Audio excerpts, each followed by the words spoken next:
Hey, welcome to the Pick Six Podcast NFL Mock Draft Show, Tuesday's edition. It's me, Ryan Wilson, Josh Edwards, Chris Trapasso. We cover the draft for CBS Sports, and we're here every Tuesday talking NFL draft. And the college football season is officially over. We saw the conference playoff games over the weekend, and now all that's left is Army-Navy, and then the actual playoffs and bowl games as we get through this thing.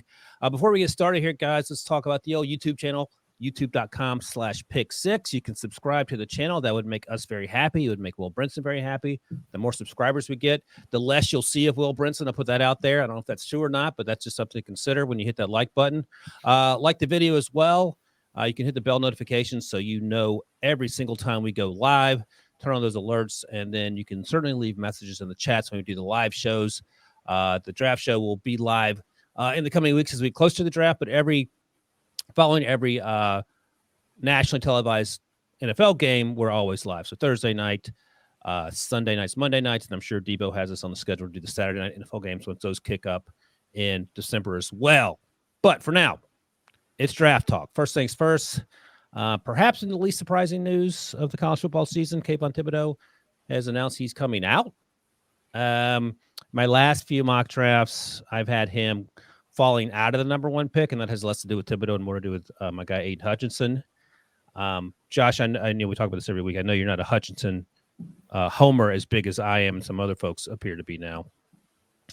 But any thoughts on Thibodeaux, number one, coming out? And number two, does he remain your number one? Well, he's my number one edge rusher. Kyle Hamilton has leaped him as the number one pick overall for me.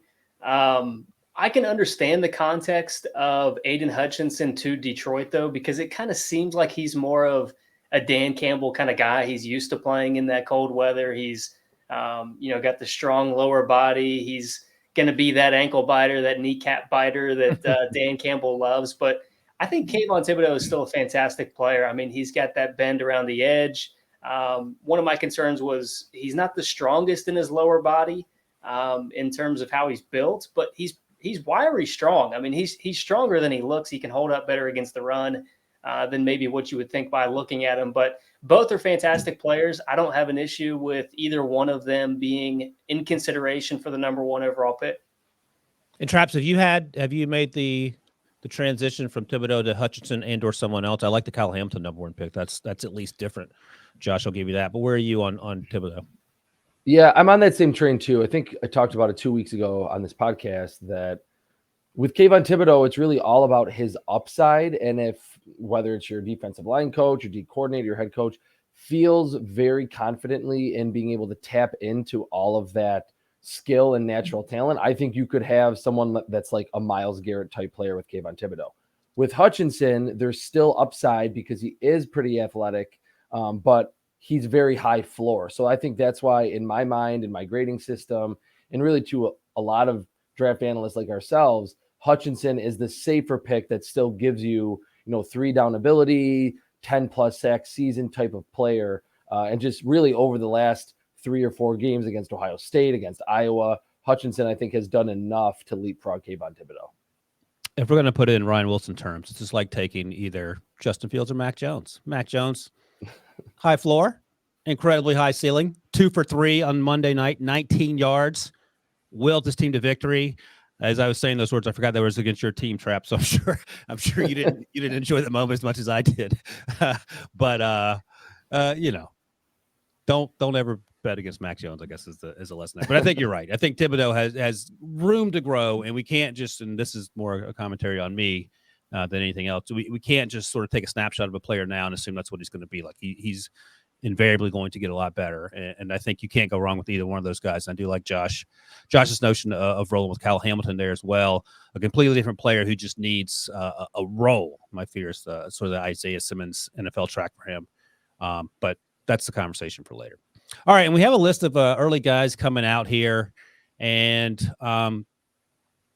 so I'll start with you, Traps. Any guys that you think maybe in the fence about whether they should come out or not? Because one of the things, and I've mentioned this before, I've had scouts tell me that they hate the whole mock draft situation in like September, October, because a lot of times we're guilty of putting juniors in these drafts and they're reading them and agents are reading them and they're talking themselves into coming out when they shouldn't.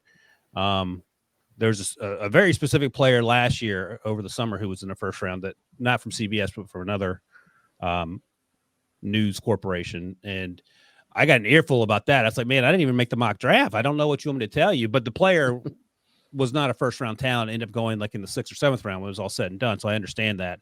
And perhaps I'd have been better off going back to school. But is there anyone that you're anticipating that maybe leaning on coming out, or maybe leaning on staying based on how their season unfolded? I don't think this player is going to necessarily stay in school, but I would love if Sam Howell stayed at North Carolina for one more Stole season. my answer. Go ahead. I mean, you can talk about it more at length than me, because I know that you wanted to bring that up, but I just go ahead. With the momentum really subsiding this year, and I don't think he's been terrible. Like, he's gone from first round pick to like day 3 selection, but if he comes back for one more season, shows a little bit of improvement. He has Josh Downs there, who's a young wide receiver that looks like probably a first or a second round pick in the next couple of seasons. He could build some more rapport with him, get better inside the pocket. He really reminds me, Sam Howell, and I know this is the obvious comparison, of Baker Mayfield early at Oklahoma. If you watch like a 2015 or 2016 Oklahoma game, Baker Mayfield was hanging onto the football, running around behind the line of scrimmage, was not really poised inside the pocket. And that's how I feel with Sam Howell. Now, Baker Mayfield stayed all the way until his senior season because there was just not first round draft buzz in those early September mock drafts for Baker Mayfield. And by his senior season, he was much more willing to stay inside the pocket, get through his reads, throw accurately. He improved in that area of the game. I think if Sam Howell stayed at North Carolina, and this might sound crazy, but we've seen crazier, he could be in the running to be like the first overall pick in the 2023 draft, because the talent is there. It just feels weird to come out after a season where all your momentum died and you didn't play it nearly as well as you did in your sophomore season. That's not crazy at all. Suggest that he could be the first overall pick, because he was in the running with Spencer Rattler, who could also be in the running for the first overall pick a year from now after he decides somewhere he's going to land. I think that's fair. And I've talked to teams that said, yeah, he probably shouldn't come out, but every year guys come out. I mean, we talked a couple years ago about Jacob Eason probably in his best interest to return. Couldn't beat out Jake Fromm. Of course, Justin Fields couldn't either. Georgia went to Washington, sort of refocused his football life and made the most of that. Had a really good season, but I thought he was still sort of raw. And now he was cut by the Colts. I'm not sure where he landed or if he landed anywhere yet. But that's just a cautionary tale, because he had quote unquote first round talent. I thought he might end up going on day 2. Ended up going in the 4th round, I believe. I'm with you on Sam Howell. Maybe he goes in round 1. I don't see it, and I would not expect round 1 production from him if you're an NFL team drafting him, unless it's the absolute perfect destination. Josh, any guys you got your eyeballs on? Well, sticking with the quarterbacks, I thought it was interesting that Fresno State's Jake Haener actually entered the transfer portal and appears to be looking for a new home next season. It sounds like he's going to forego declaration for the 2022 NFL draft, try to move up to a Power 5 school and kind of show what he's capable of doing. But I don't know how you guys feel. I kind of feel like Jake Haener is who he is at this point. It's almost like a Sam Howell situation where, you're not going to become this 6'5", 250 quarterback in the next year. You're not going to be this or that. Like he's just kind of who he is. He's a gritty player, consistent player. He's got great accuracy. So I'm not sure that moving up a level is really going to accomplish maybe what he hopes to accomplish. That's a good point. I mean, he's basically, Case Keenum or Taylor Heineke, and there's no shame in being those guys. 2017, Case Keenum was one of the best quarterbacks in the league. Taylor Heineke's making his case for being a legit starter, but they're not going to get taller or have better arms by going back to college for an extra year. That's a good point, and maybe he has the potential to hurt himself by moving up to Power 5 school. Phil Jerkovic's another guy who decided to come back to BC. He was injured for most of this year. I like that just so I can get a chance to see more of him, because there are things I liked about his game. There are things that were inconsistent just because he's a young quarterback that transferred from Notre Dame, played pretty well in 2020, missed most of 2021. So that I get, but that's an interesting point about Haener. Haener's your guy, Traps. Any thoughts on that? Yeah, I mean, I'm not going to say that I totally disagree with Josh about his potential if he moves up. He was really productive this season at Fresno State. I think Haener's just looking for, hey, I want to show an NFL team like what I look like with more NFL talent around me. And it will be pretty hard for him to eclipse some of the production that he had, like with yards and touchdowns, because they were throwing the football all over the lot at Fresno State this season. But I think if he lands with a Power 5 school that has, an NFL left tackle, 2 NFL wide receivers, maybe a day 3 tight end, I think that could elevate him in terms of what he puts on paper in the stat book, and that could maybe rise him into the 2nd or 3rd round next year, maybe even higher. Yeah, I mean, teams overdraft quarterbacks every year. So, yeah, we'll see how that unfolds. All right, let's talk about my latest mock draft, because I know you guys love talking about that. This is version 14 for all of us. Your guys' mock draft comes out later this week. So, Aiden Hutchinson at the top, no real surprises there. I'll ask this, though. If you're the Lions at number 1, and let's say you can trade down to number 5. I don't know who is trading up to number 1 in this draft class, but let's say you can trade down to number 5, and you also have a pick at the bottom of the first round. Is there any scenario, Traps, where you're getting down to 5 and then you're taking a quarterback there? Probably not. There's not a quarterback. I mean, I've grown to like Kenny Pickett more and more this season. I think, and we all kind of agree on this, Matt Corral does have a fair amount of upside, and he's a reasonably high floor quarterback because he has already improved his accuracy over the past season at Ole Miss. But I think trading down, like the general philosophy for the Lions, a team that clearly has a litany of needs, makes sense from a team building perspective. But I wouldn't trade down and then pick a quarterback. If anything, and I could kind of segue this over to Josh, if they wanted to trade down from 1 to 5 or 1 to 4, 6, somewhere in that range, in the 4 to 6 range, get an extra first rounder, maybe a 3rd or 4th rounder as well, or maybe even more than that to build that roster, and then pick someone like George Karlaftis, who is probably like an Aiden Hutchinson light. I think that would make sense too. Like, I would be fine with that on draft day because I like George Karlaftis a lot. Really, after Josh suggested that I watch more of his film, and I really liked it. So I wouldn't pick a quarterback, but those top 3 edge rushers, I think, are all in an elite class. And if the Lions really feel like, hey, these guys are all pretty close, let's trade down, get more picks because our roster is pretty barren right now, I would be fine with that.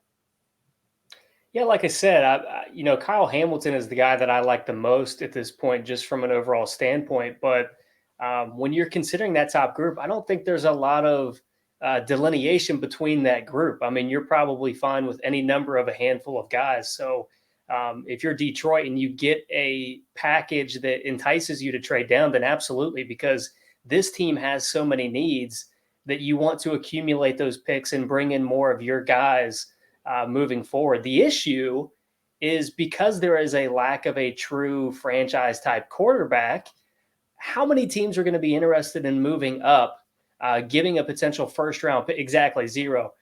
Moving up to get a potential first round pick in future years to take a number 1 pick and get a Kayvon Thibodeaux or an Aiden Hutchinson, where there may not be that big of a gap between those two players.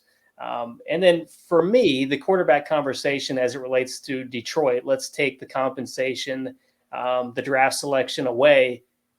How many quarterbacks, or are there any quarterbacks in this draft class that you stack up next to Jared Goff and you say, this guy's head and shoulders above what Jared Goff is?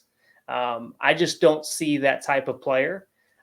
So for me, if I'm Detroit, I'm probably sitting on my assets and trying to accumulate some players that are going to help me build towards the future, and then plug in the quarterback in a couple of years when I feel like I'm ready. And to be fair, sitting on your assets is much more proactive than sitting on your ass. I thought that's what he was going to say. And I was like, Josh, pulling out the 3-letter words early in the podcast, talking about so here's the deal. And you're exactly right. There's not, I can't envision a team that would trade up to number 1 in this quarterback class. The Lions have the first pick, the 24th pick, and in the 24th pick, I had them taking this time around Malik Willis. And this is only the second time I think in the entire mock draft season, 14 versions, that I had Malik Willis going in round 1. The other time was prior to the Ole Miss game, in which he once again convinced me that he's probably more likely a second round pick, at least in my eyes. But here's what I'm coming down on the whole project quarterback. Trey Lance, whomever, it doesn't matter, in terms of guys who need more time and are incredibly athletic and do all the things you want. You have to, under every circumstance, use every other resource. I think we talked about this last week, Josh, to build the offensive line. You can't draft Trevor Lawrence and just throw him out there and not expect him to look like he's playing football left-handed. It's just not going to work. So Malik Willis, their offensive line in Detroit actually isn't bad. They have the first pick, the 24th pick, then they have the 33rd pick, and then 2 more third-round picks. So they have plenty of opportunity to surround whoever their quarterback is, and Jared Goff is not a bad consolation prize for another year, I feel like. They desperately need wide receivers. They can fix that defense. So, I mean, I don't want to say this team's going to win 9 games next year, but I think they might be in better shape than some other truly terrible teams during the 2021 season. So just to build on that real quick, I don't want to spend too much time on the Lions, but we harp on where this team is, but they've got a lot of pieces on offense. You've got Taylor Decker, you've got Penei Sewell, you've got Frank Ragnell at center. I've really liked what Amon-Ra St. Brown has done in recent weeks. He had the game winner this past week to give them their first victory. So, and then TJ Hawkinson, DeAndre Swift, of course. There's some pieces on offense. If you can just get one of those alpha type wide receivers and then focus on defense, I don't think this team is that far away from being competitive in some games. By the way, Jeffrey Okudah has to play better. He's had 2 terrible years with injuries. It just has to. I mean, he was so good coming out of Ohio State. Traps, I'll ask you about this. I have Ike Ekwonu going number 2 to the Jaguars. The last 2 weeks, I think I've had him going over Evan Neal. They're basically Hutchinson and Thibodeau for me. They're 1 and 1A. I like Ekwonu a lot. There was some talk in the mock draft community that he's going to have to kick inside. And then I watched him. I was like, why in God's name would you kick him inside? He's insanely athletic, just like Evan Neal. If you're the Jaguars at number 2 and Hutchinson's gone off the board, are you okay with Ekwonu there? Would you even think about Thibodeau after taking Josh Allen and Kayvon Thibodeaux? Where are you going if you're the Jags? It's got to be offensive line. I feel like if Urban Meyer is still there, they're just going to pick the marquee talent from Alabama, Evan Neal, who I think has been good this year. I don't know if he's like a slam dunk, like just, write him in pen to the number 2 overall pick. And Ekwonu is, I just finalized my grade on him, and this is barring, a terrible or an amazing bowl game or, a terrible combine or whatever in the pre-draft process. He's graded like right below Rashawn Slater to me. Like he's that kind of player that he's a little bit smaller. I am interested to see like how big he is, how long his arms are. I think that will kind of slot him in a specific place in the draft. Like if he's like 6'3" and 315 with short arms, like he's not going to go in the top 5. Like that's where a lot of the measurable freaks ultimately go. But you're right on film. He's very athletic. I like how powerful he is too. Like he's powerful like a guard. And I think that's why a lot of people figure that, hey, he needs to move inside. But outside of a few losses on inside moves this year at NC State, Ekwonu was really good in pass protection. He's very strong. The anchor is good. He's awesome in the screen game because he is so mobile. So if that was the pick on draft night and they said, hey, you know what, Evan Neal maybe was better in 2020 than he has been in 2021. Let's go with someone that's coming in with legit NFL strength, maybe a little bit better balance than Evan Neal. I would be fine with that, but they have to get more protection for Trevor Lawrence. Every single week he's under a ton of pressure, and I really think it's hurting his development in terms of he's not looking at coverages. He's worried about the pass rush on almost every snap. I'm trying to get this movement going. I've nicknamed Ekwonu. I haven't told anyone, so just me knows about it. Captain Pancake, because every time I see him, he's just driving guys into the turf. I know what I was going to say. I want to get your thoughts on this, Josh. I don't know if you've watched Ekwonu closely. Not Ekwonu, Evan Neal closely.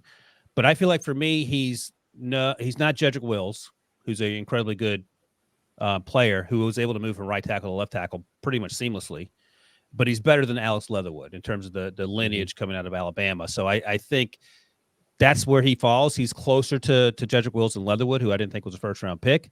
But the Raiders obviously felt differently. But he doesn't feel like, to me, an otherworldly talent. Also, the other takeaway is that we never know about these, especially offensive linemen. It seems like some guys that we think are going to be home runs sort of flame out in the top 5, and then guys that are 4th-round picks and end up playing for 12 years. Yeah, I mean, I think people get caught up in his size just because he's such a massive human being. He had that insane box jump that had everybody talking over the summer. Which was similar to, I remember Tristan Wirfs jumping out of a pool. That's what a lot of people got excited about Tristan Wirfs when they saw that. Evan Neal certainly has some technical things that he needs to clean up, but when you consider just sheer size, it's difficult to get around a human being of that size. And he's much more he's much more agile than Deontay Brown was coming out of Alabama last year. Oh yeah, no question. And Mekhi Becton is another one of those massive human beings. So you're talking about two of those guys potentially on the same offensive line. Like, Becton had some things to clear up as well, but just the sheer size alone makes it very difficult to get around those type of guys. We talk about quarterbacks needing some mobility in their games to allow their arm to develop at the NFL level. Like when you have that much size at the offensive tackle position, that's going to buy you some time as well. You certainly have to, become technically sound over time, but it makes things a little bit easier for you when, the defensive line is staring at a brick house in front of them. Yeah. And I think we being everyone, fans, media, the folks that don't see these guys up close and personal every day, how insanely athletic these guys are. Like I remember talking to Mekhi Becton at the combine. He was on set, and he said in high school he could stand underneath and this doesn't even seem that spectacular, but if you saw him walk in there, he looked like he just looked like a huge house, and he could reverse dunk 2 foot flat footed and like no problem. I was like, all right, that's pretty impressive given the fact that you weigh 364 and you'd lost 40 pounds by the time you got to Louisville. But just the athleticism is off the charts insane. Josh, I'll come back to you because I've had Thibodeau dropping, not because he's not very good, but because he's didn't have a great season. When he was healthy, he was virtually unstoppable. But just because of the way the draft order sets up with the Jags and then the Texans, and the Texans need a quarterback, and then the Jets have the 4th and 5th pick. So I just had Evan Neal going 4 with the Jets' 4th pick and the 5th pick Thibodeau. So Thibodeau could certainly have gone 4th. How do you feel about? Is there any opportunity for him to get to like pick 4 or 5, given how this draft unfolds? Well, I certainly think it's possible.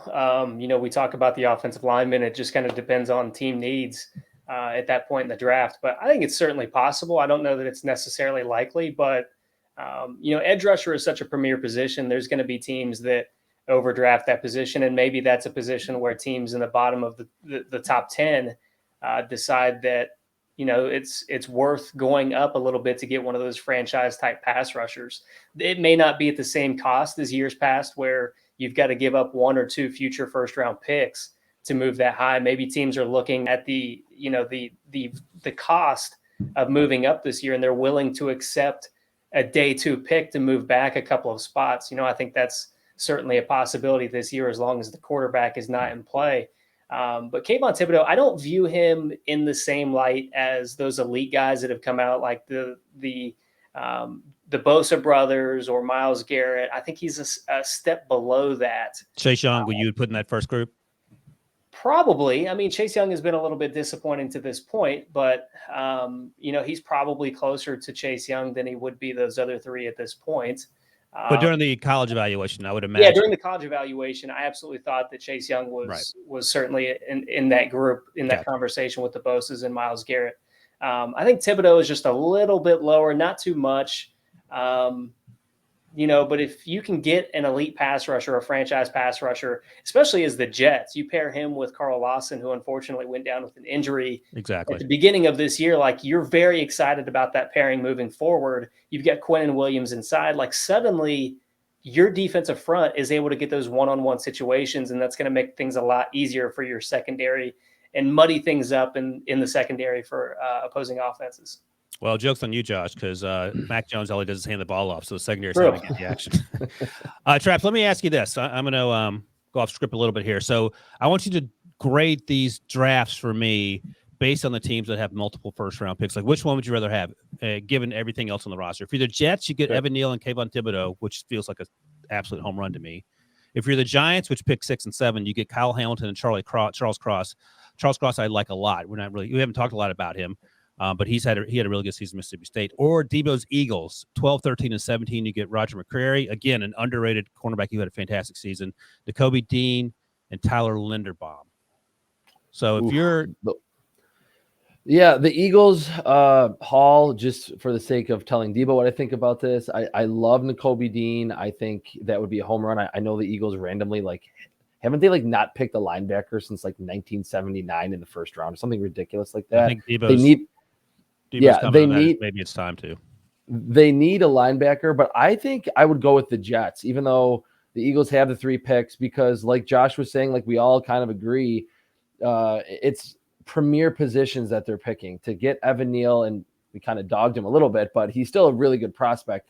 To get someone to pair opposite Mekhi Becton and someone to pair opposite Carl Lawson up front, I think that would go a long way in the development of Zach Wilson. That Jets defense under Robert Saleh, that's been really bad this season. I would like that haul more than any others. What are your thoughts, Josh, if you had to pick one group, knowing that you had the same personnel going into 2022? Yeah, I was fine with Traps going first because I think we were on the same wavelength. Like if he had picked the Eagles, I would have picked the Jets. If he had picked the Jets, I would have picked the Eagles. So I'm going to go with the Eagles just because you do have those 3 first-round picks. You get a guy like Nakobe Dean, who is better than anybody that you've had at that position in quite some time. I mean, he's a honing missile in the way that he attacks the ball carrier. And then who were the other 2 that you mentioned? I forgot the third one. The Giants. Everyone's out of the Giants. Your Kyle Hamilton goes to them, and then Charles Cross. Yeah. For the Eagles, who were the other 2? Oh, sorry, McCrary and Linderbaum. Oh yeah, well, 2 of the more consistent performers, this season. Linderbaum is obviously one of my favorites. He's going to be getting a little bit of bump from me in our personal rankings moving forward, just because I think he's that elite type prospect. I mean, he has that finishing mentality where he's looking to bury you on every single play, but he's also got the athletic ability where he can square up on you in space and really drive you out of the play. You've got Roger McCreary, who has taken tremendous strides every single week. He's just that consistent performer. And I think when you look at the cornerback position, one trait that you look for is a competitive nature. And McCreary has that in spades. He's a guy that could be beat on one play, but he's going to turn around on the next play and let you know that he's not happy he got beat on the previous play. He's got that kind of a fiery spirit to his game. So I think when you can get those types of players, not only from a talent level perspective, but just as far as a culture building and the desire to win, I think those are 2 guys you would want on your team every single day. And you're really starting to build a culture moving forward where you expect to win week in and week out. So Jim Nagy, the director of the Senior Bowl, tweeted out last week or maybe the week before that of the teams he's talked to, that McCreary wasn't I think he had a 2nd-round grade. And so for us as, mock draft folks and guys who cover the draft for a sports company, you have to do the sort of on the one hand, you want to be true when you do these mock drafts, and we'll start doing multi-round mock drafts sooner than we probably are ready to. And you say, okay, well, maybe McCreary should go there. But on the other hand, you also want to be like, well, I think McCreary is a top 32 player. NFL teams should be taking him seriously. So those are the sort of the juggling act you have to do. He's been a 1st-round pick for me for several mock drafts, maybe 5 or 6. And, NFL teams may feel differently, and that's okay. They certainly have more resources than the 3 of us. But I think, your eyes tell you what your eyes tell you, and then you talk to folks and you go from there. So that's just something to keep in mind. Again, everyone out, no one took the Giants. No one happy about Daniel Jones, Mike Glennon, Jake Fromm, and then Kyle Hamilton went there in this mock draft. Your guy, Josh, and then Charles Cross, and they still got the old Bupkus there. All right, let's talk about some quarterbacks. Traps, I have Kenny Pickett sneaking into the top 10. I still contend he's a 2nd-round pick for me. I like him better than Malik Willis and Sam Howell, who are later in the 2nd round. But I think, I think there's a ceiling for Kenny Pickett, and we can see it.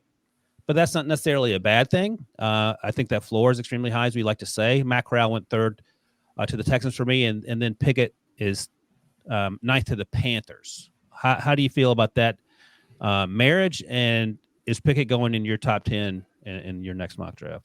I would really like this fit for the Panthers. I mean, the Matt Rule era has been really weird to begin. Like all the draft capital that they threw at Sam Darnold, and now they're pretty much done with him. They bring in Cam Newton. I think Matt Rule is going to still look for a quarterback because he knows that regardless of how many draft picks he makes on defense, the team's not going to take off until they have a starting quarterback. And a funny note that I saw, or an interesting note that I saw, that Kenny Pickett once was a Temple recruit that committed there and then decommitted, went to Pittsburgh. And Panthers owner David Tepper from Pittsburgh went to the University of Pittsburgh. That will be the connection that we hear a lot about during the pre-draft process. I'm a little higher on Kenny Pickett than I think any of us. It's not just because of his experience. I think his arm strength randomly, this does not happen often, looks a lot better this season. I think he plays with a lot of confidence.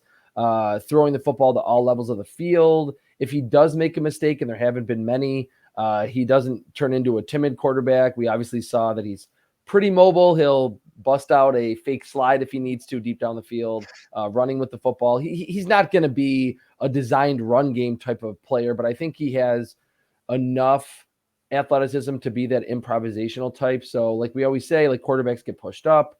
Maybe you can use the term overdrafted, but I think someone with a pretty high floor, and because of the ascension he made late in his Pittsburgh career, I think there's a little more upside with Kenny Pickett than a lot of people think, even though he is going to be an older prospect. So Josh, Kenny Pickett, 2 questions. Is he a top 10 pick for you? And is there a possibility he's going to be the first quarterback drafted?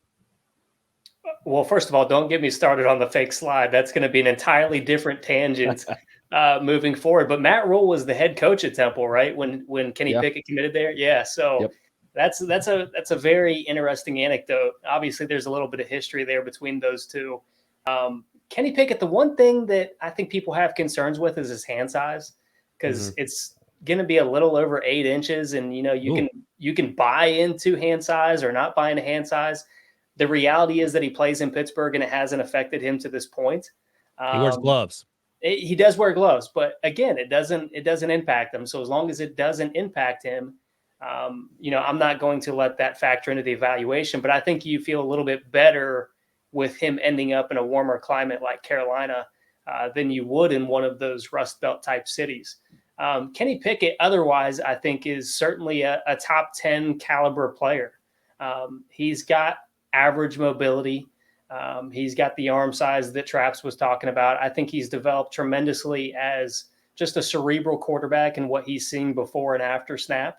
So he checks the boxes, in a lot of ways. And I think Matt Rule, obviously deciding to go in a different direction from Joe Brady, which is another piece of this, because we've talked about how Kenny Pickett reminds us a little bit of Joe Burrow, and now Matt Rule moves on from Joe Burrow's former offensive coordinator at LSU.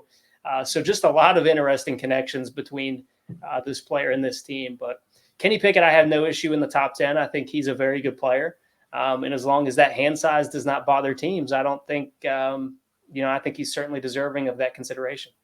Yeah, if his hands are like sub 9, that will be interesting, because Drew Lock had quote unquote small hands. His hand size was 9. Sam Darnold had small hands; they were 9.4 or something.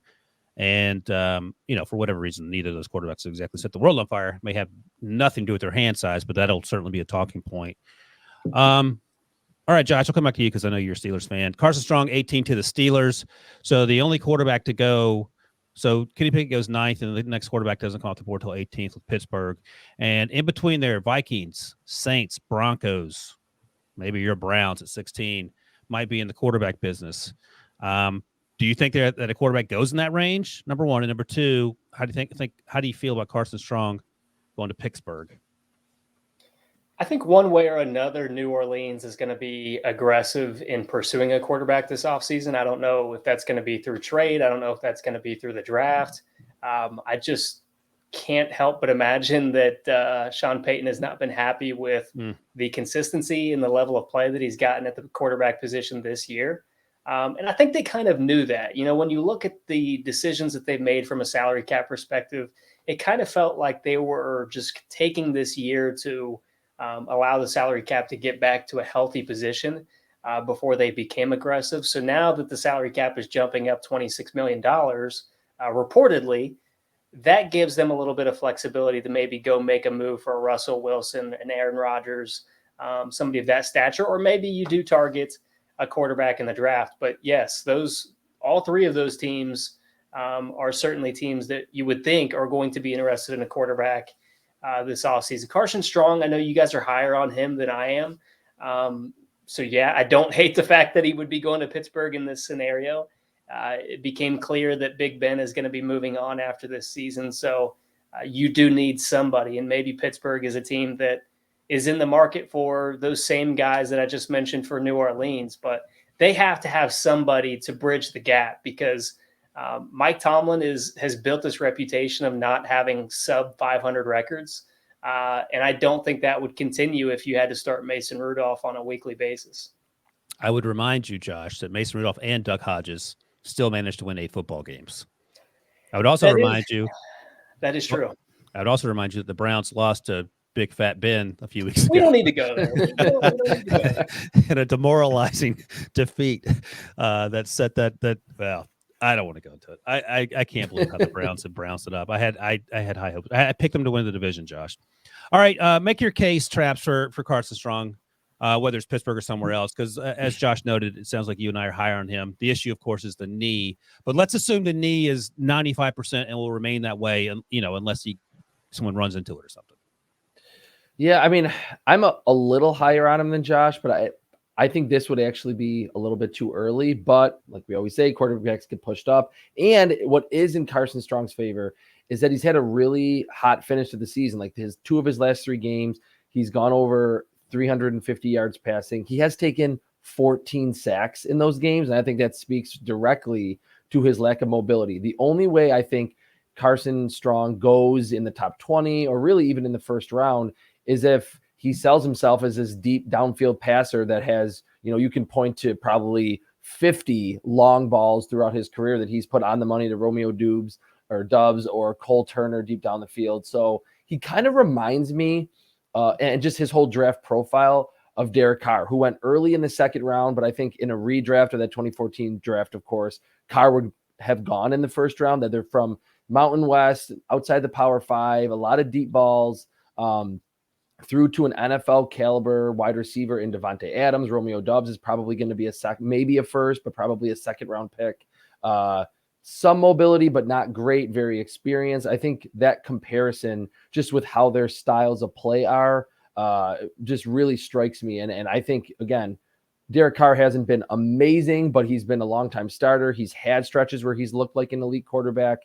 So if you really want to say, hey, I think Carson Strong can go inside the first round, you're looking at Derek Carr, where he went in the second, and then his career arc that he probably should have been a first round pick. So I've talked to a team that thinks he's a third round pick. I've talked to another team that's been really impressed with how much better he's gotten in terms of his mobility, not necessarily running, but just at the beginning of the season, moving in the pocket. He was a statue because of that knee. I think he had a procedure just back in August, and how much better he was moving towards the end of the season. So I think this is going to be a wide range of opinions about this quarterback. So like last year, I'm not even kidding. Prisco would always come on HQ when we do the mock draft show, and he would say he hears that Mac Jones is a third round pick. And I get it. I get it. I'm not going to dispute that, even though I'm driving that train. But I think that's going to be a situation with Carson Strong as well. So I'll ask you a quick follow-up, Traps, because Mason Rudolph was your guy back in 2018, whatever that draft class was. He went in the third round. I like Carson Strong better than Mason Rudolph if both guys are third-round picks. Part of that's because I just haven't seen Carson Strong play in the NFL. I mean, I was fine with them getting Mason Rudolph and James Washington in that draft class, and I thought they would have a little more success than they have had. But I feel like, and again, maybe this is just like fans' optimism, that Carson Strong, if he's healthy, and look, you mentioned the 14 sacks, if that offensive line doesn't get better, it won't matter how healthy he is. But I feel like there's more upside given what we know about Mason and given what we don't know about Carson Strong. Yeah, just breaking it down for their skills. I think Mason Rudolph, and even me being like the driver of his fan club in 2018, I admitted that he did not have a strong arm. Like, I thought he was going to be able to read defenses, get the ball out quickly and accurately, and hit those big plays down the field like he did at Oklahoma State. That obviously hasn't been the case because I think he's held back by his arm strength. Carson Strong's arm is significantly stronger, both driving a football at the intermediate level and then just throwing it over the top 55, 60 yards. Like, I think Mason Rudolph loses a lot of accuracy when he has to loft those deep balls. He has to throw them a lot higher, which gives safeties the time to get over there and either intercept the pass or break it up. They are similar style players, though, because of their college careers. They're kind of in a wide open offense. They're not crazy mobile. But you're right. Like, if you're just saying, hey, the Steelers could draft Carson Strong in the third round, there's definitely more upside beyond just the fact that he hasn't played in the NFL than Mason Rudolph because of his natural ability, mostly due to his arm talent. So, Josh, you mentioned this before we started the podcast. Jordan Davis is yet to accept a Senior Bowl invite. I have him going 28th, in part because he's like a 2.5 down player for me with the size. And I just keep coming back to this. Is he better than Dexter Lawrence for me, who went 16th? I think he went in the middle of the first round a few years ago to the Giants. And he's been good. He's been a good player. I don't know if I'm taking this guy inside the top 15 just because of the way NFL offenses are going, the way NFL defenses are responding. How do you feel about Jordan Davis? I think the Buccaneers fit is hilarious because I want to see him next to Vita Vea, just crushing people. But how high are you willing to take a guy that you don't know? And by the way, he's not even in the same conversation with Vita Vea. No disrespect to Jordan Davis. Where are you at on Jordan Davis? 28 too high, too low? I'm fine with it. I think it depends on the situation as well, because, when you look at a team, maybe even like the Chargers or the Broncos, teams that have struggled to stop the run this year, you might be more inclined to take a guy like Jordan Davis. And while I've maintained that he does have a little pass rushing juice to him, his bread and butter is going to be stopping the run. So is he going to have that level of conditioning where he's going to be able to be on the field for all three downs? Just because you have the ability to rush the passer doesn't mean you're going to be able to bring that same level of energy all three downs, consistently throughout the game. So I think it's a conversation a lot of teams would be having. I think it depends on where you are with your roster and your team needs. Like if you have truly struggled to stop the run this year, then I think you might be more inclined to just say, hey, let's bite the bullet and take a guy like this and let's shore some things up. And that's going to allow us to do some different things on defense. I think that kind of a conversation applies in Los Angeles with the Chargers because they have struggled up the middle to the point where it's kind of neutralizing what they're able to do with that very versatile secondary. So adding a guy like Jordan Davis opens things up for him a little bit moving forward. So I think it all just depends on the team in the first round, but from a talent perspective, I think Jordan Davis is worth a first round pick. So Traps, let me follow up on that with Josh. So the Chargers picked 22nd.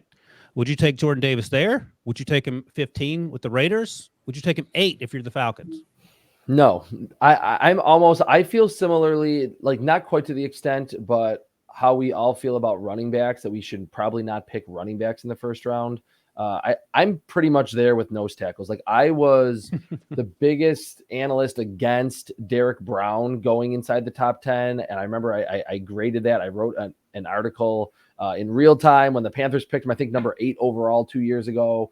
And I was just like, this is a terrible pick because it doesn't move the needle that much. Like Derek Brown, I think, has actually been a pretty good player for the Panthers, but have we really noticed? Like their defense has flashes. Brian Burns has been really good. The edge rusher spot moves the needle. If your edge rusher is really good, your number one guy, your defense will be apparent on defense. If your nose tackle is really good, I don't think it really does that much for you. And Jordan Davis is going to get those Derek Brown comparisons. But to your question earlier, Ryan, he's not as polished as a pass rusher as Dexter Lawrence was, or Vita Vea, who are both really good using their hands beyond being, incredibly athletic and explosive for their size, coming out of Washington.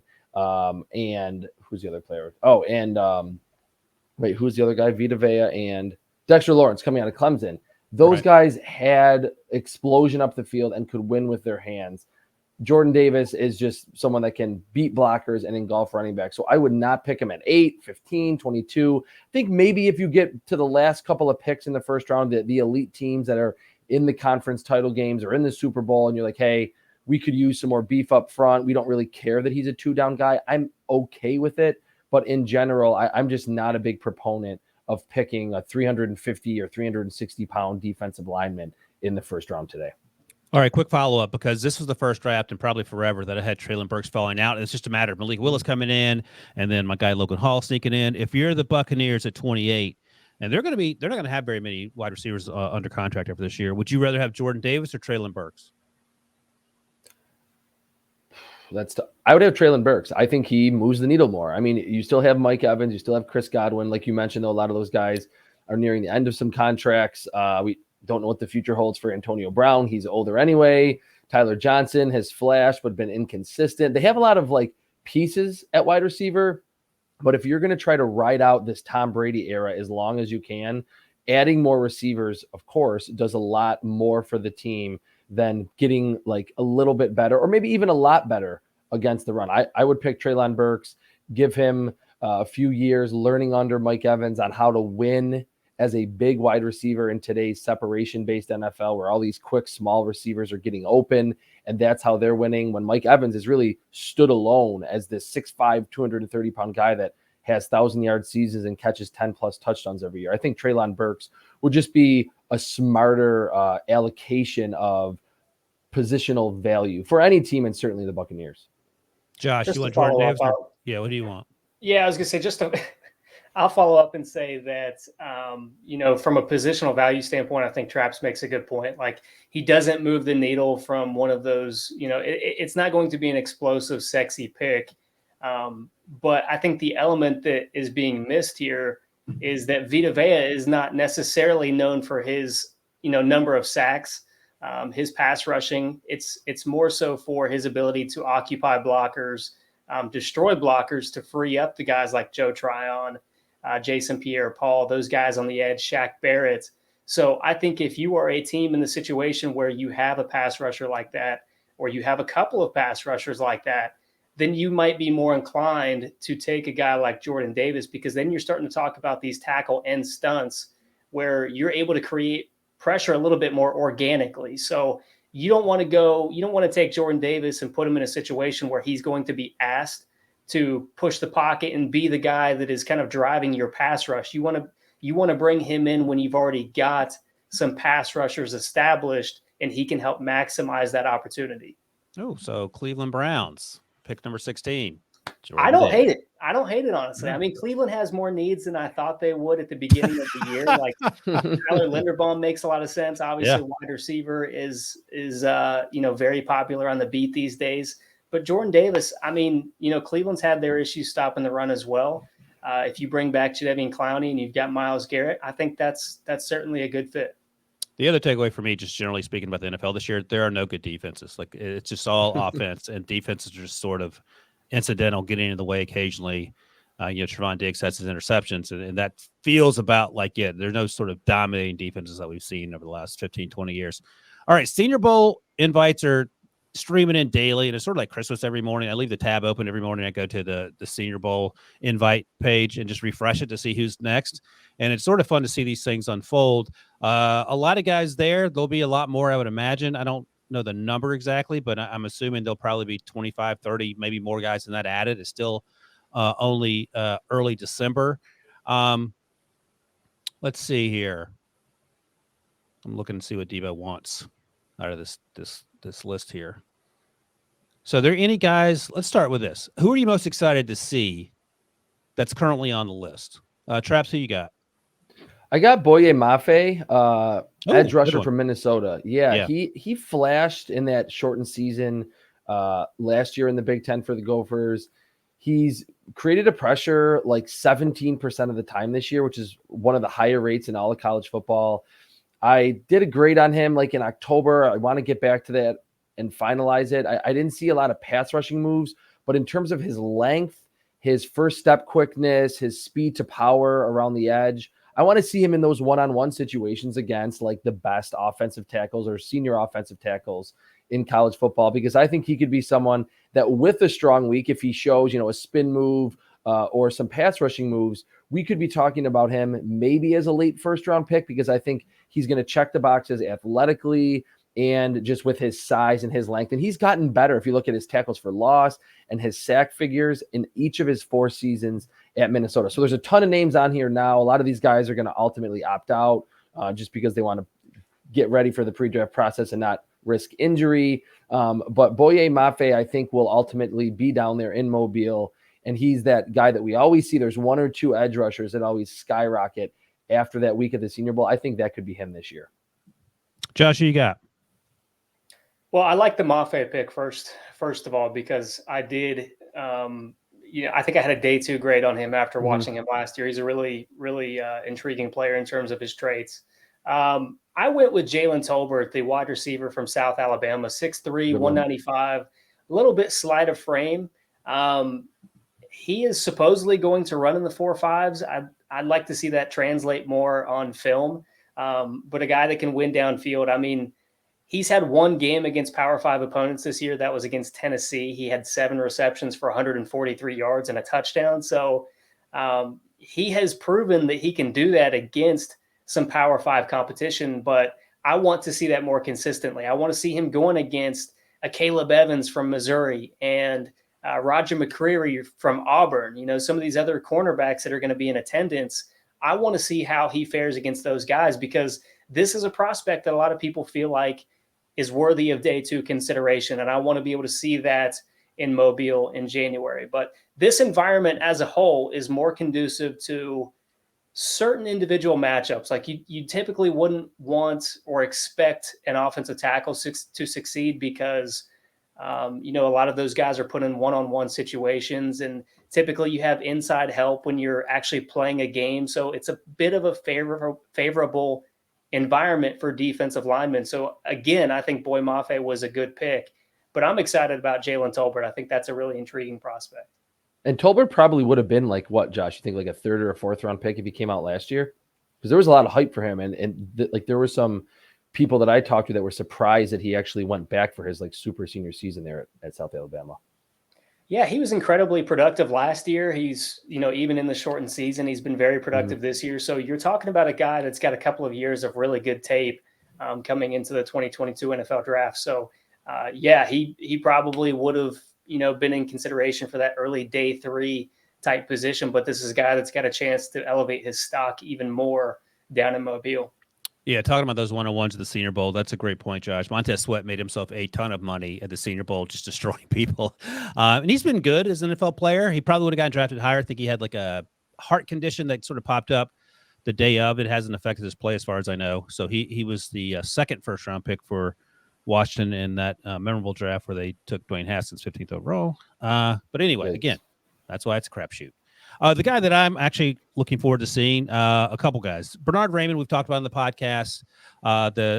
He's from Austria, tight end, came to football late in life, and he's insanely athletic. I think he made Bruce Feldman's freak list, and he's a lot of fun to watch at left tackle. The right tackle, I think his name's Godeke, Luke Godeke, I think his name is. He's also at the Senior Bowl for Central Michigan, so they're going to have 2 of their tackles there.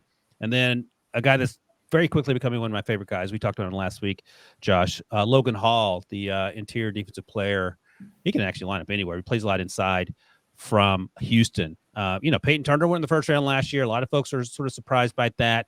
I think I had him as a day 2 guy, and he went in round 1. Logan Hall has a chance to go in round 1, and I'll compare him to a guy I'll talk about in a second when we sort of do the other end of this question. But I'm really excited to see him up close and personal. All right, Traps, a guy that perhaps is going to declare and you want him to end up at the Senior Bowl, because I think that's the rule. Once you declare, you can go to the Senior Bowl as a junior, right? Because that's how they get all those quarterbacks there. I think that's right. If you've graduated, yeah. If you've got enough graduated. credits to graduate. Oh, if you don't graduate, then you can't go. All right. Well, hopefully this guy's graduated, because I'm going to talk about him either way. Who would you like to see there that's not yet on the list, Traps? I'll go with 2 quick ones. Tyler Batty, the running back from Missouri. He has over 1,600 yards this season. Watching his film, he looks like a complete back to me, not crazy fast, but enough quickness down the field, powerful, shifty, good vision, has been productive there for multiple seasons. He's probably going to be a Senior Bowl guy, but not technically on the accepted invite list yet. And then Emeka Emezi from North Carolina State, Brinson's guy. I remember watching him making plays when they had Jacoby Myers and Kelvin Harmon and Ryan Finley, in 2017 and 2018. He's been right between 500 and 800 yards every season. He's a bigger body, so he is going to stand out with a lot of these smaller, shiftier wide receivers. He's made some plays this season deep down the field. That's where he wins in those contested catch situations. But like Josh was hinting at, usually at the Senior Bowl, those one-on-ones, receivers and cornerbacks favor the wide receivers because there's all that space. There's no pass rush. I want to see if Emezi can create separation against the top corners, from the SEC, from the ACC, Big Ten, Pac-12. So those 2 not on the list yet, and they've been longtime producers inside the Power 5. Josh, who do you got? Come on, Traps. You can't be mentioning Brinson. People come to us to get away from him a You're little right. bit. You got to keep him out of the podcast. For real. But to Ryan's guy real quick, Logan Hall, he was a guy that I watched a little bit last year. I didn't understand the hype.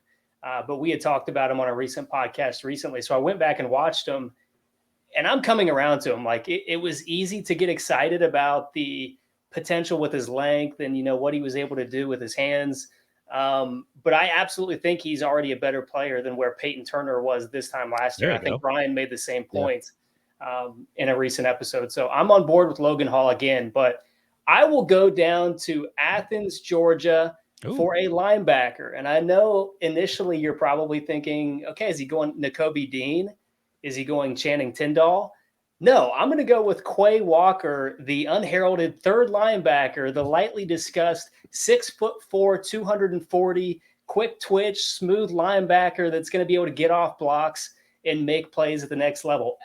Look, at the linebacker position, if you cannot use your hands to get off blocks, if you're getting washed out of your run gap, if you're failing to sort through the trash to be able to track down the ball carrier, I don't want you on my team. And Quay Walker is a guy that is going to be able to get off blocks and make those kind of plays. So I'd like to see him improve a little bit in coverage. He panics a little bit. He gets a little bit handsy. But everything else that you would want to see from this player, you absolutely see. So that's why I've given him a day 2 grade at this point, a guy that I'm really excited to see at the next level. Nice. I like it. So I checked real quick. This player's already announced he's coming out. He is a legit junior, so it's only his 3rd year. Hopefully he graduates in 3 years, because I would love to see him in the Senior Bowl. It sounds like he probably won't be there given the rules, but DeMarvin Leal, like, he ain't going to be there. He needs to be there. He needs to take a crash course of senior courses so he can get there, because, we just talk about Logan Hall and the progress he's made from last year to this year. I feel like DeMarvin Leal has gone the opposite direction. And this is the first time I had him falling out of my mock draft. And like early in the season, a lot of this projection over what things you hear, and then watch him over the summer. And he was routinely a top 10 pick. Last week, I think he was like 25 to 30. And this week I said, I just can't do it. The more I watch, the more frustrated I get. Michael Clements, who's a Texas A&M, who's going to be the Senior Bowl, I thought had a better season than him. And I would draft Michael Clements strictly on productivity based on what we saw in 2021 over Leal. I mean, things can change. I get all that. But Logan Hall, play after play, I'm like, oh, okay, he could do that. He could do this. He's not getting blocked. He doesn't struggle to get off blocks against tight ends. And Leal, and I'm watching him waiting. Part of the issue is that there's all the Twitter hype, and we're all sort of subjected to it, and it's just a matter of sifting through it. If I didn't know who DeMarvin Leal was, I'd be like, oh, okay, he's a guy on this team. But I don't get he hasn't lived up to what the expectations were, and I'm sure he would probably admit as much. He played better last season, so we know he can do it. I don't know if he's injured. Sometimes those are the situations that we just don't know about it. But he won't be at the Senior Bowl probably unless he graduates 3 years. But I wish he were going to be there to get an up close and personal look at DeMarvin Leal. You guys have any thoughts on old DeMarvin? Yeah, one quick thing. I think it's important to kind of get this out at the outset of the whole pre-draft process.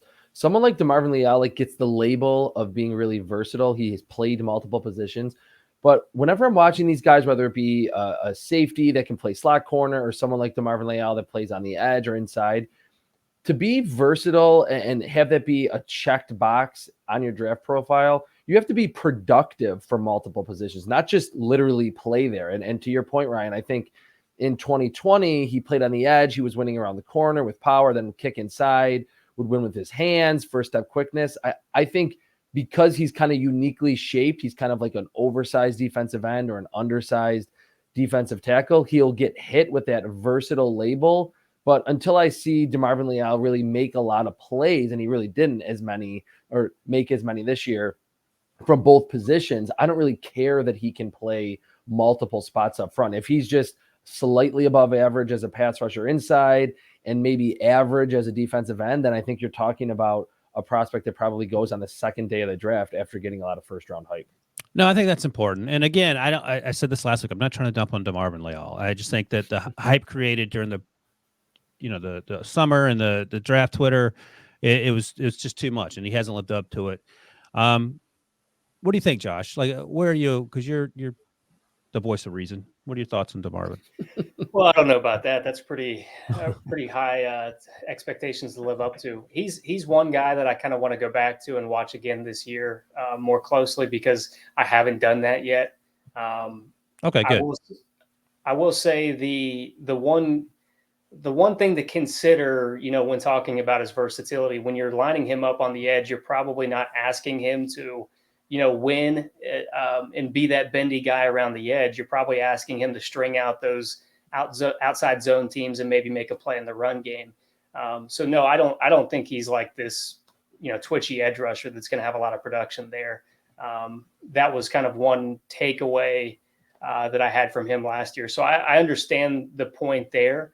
I'm very curious to see how he's performing a little bit more closely this year, because from what you guys have said, I have reason to be a little skeptical of him, not your opinions. No, you should be more skeptical of us and less skeptical of him. Definitely. Yeah, there's certainly reasons for both, but in this particular case,